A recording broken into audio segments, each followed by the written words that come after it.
पूर्व miss Asia tourism, और इसके साथ ही साथ आपने कई लोगों को अपने वीडियोस के ज़रिए इन्फ्लुएंस किया है।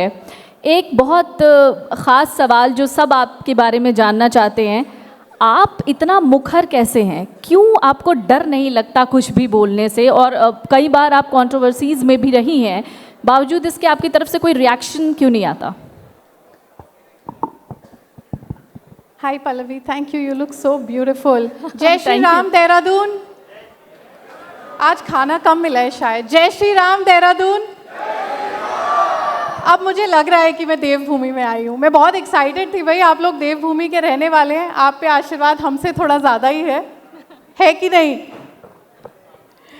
मुझे ऐसा लगता है कि कंट्रोवर्सीज जो भी मेरे लिए होती हैं या होती ही रहती है मेरे साथ, तो वो बहुत छोटी हैं उस गोल के सामने जो मैंने देखा है। आज पल्लवी, स्पिरिचुअल कंटेंट बनाना या मंदिरों को प्रमोट करना कोई ऐसी चीज़ नहीं है जिससे आप पैसे कमा सकते हो। तो आपको अगर किसी मंदिर का वीडियो बनाना है तो आपको कोई पेमेंट नहीं मिलता। तो यूजुअली इस जॉनर को कोई चूज़ नहीं करता।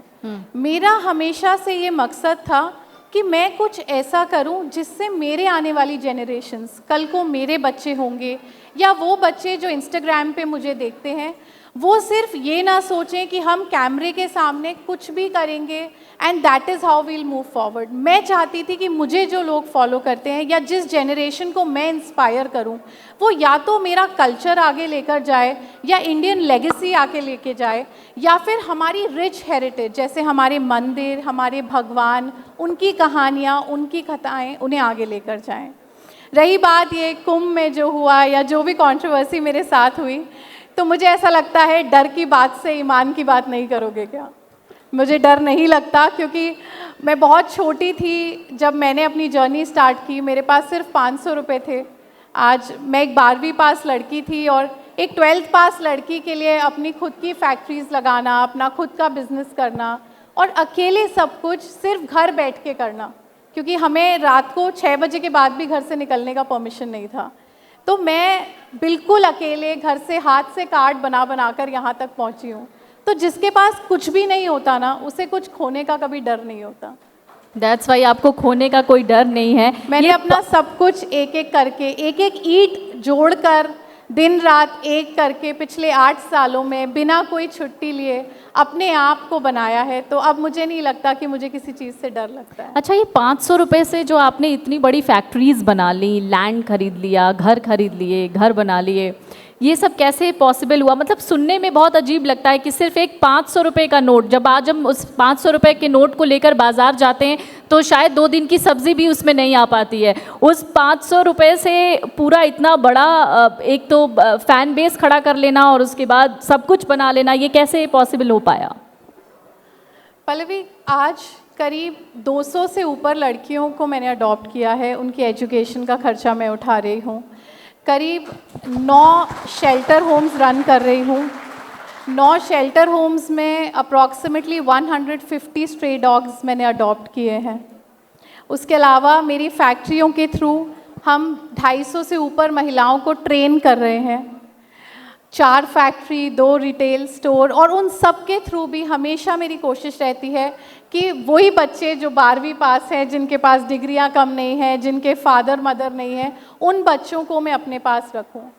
और ये सारा मुझे ऐसा लगता है पल्लवी कि एक हाथ से कार्ड बनाने वाली लड़की, मतलब मैं आप लोगों को बिल्कुल सच बताऊं ना, तो मैं एक बनिया परिवार से हूँ। और क्योंकि अमर उजाला भी अग्रवाल फैमिली का है, इसलिए मैं ज़रूर आई पहले क्योंकि बनिया लोगों के लिए एक स्पेशल सॉफ्ट कॉर्नर है। तो हमारे घर में बहुत रिस्ट्रिक्शन होता है, बहुत, मतलब 6 बजे के बाद मैंने नहीं देखा है घर के बाहर जाना।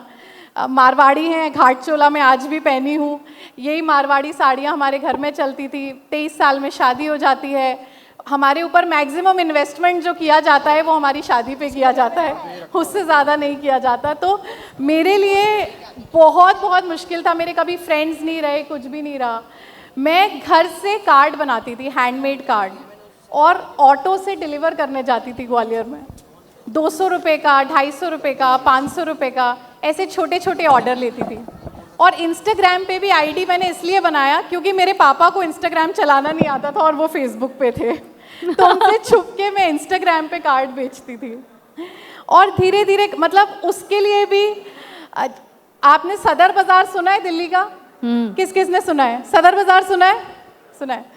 आपको पता है मैं अपनी मम्मी से बोलती थी कि पड़ोसी क्या पढ़ाई करने जा रही हूँ, और सुबह 5 बजे की श्रीधाम एक्सप्रेस लेती थी ग्वालियर से, दिल्ली जाती थी, सदर बाज़ार उतरती थी, नई दिल्ली रेलवे स्टेशन से 20 रुपये सवारी ऑटो के लगते थे, वहाँ से छोटे छोटे गिफ्ट खरीदती थी नॉवेल्टी की दुकानों से।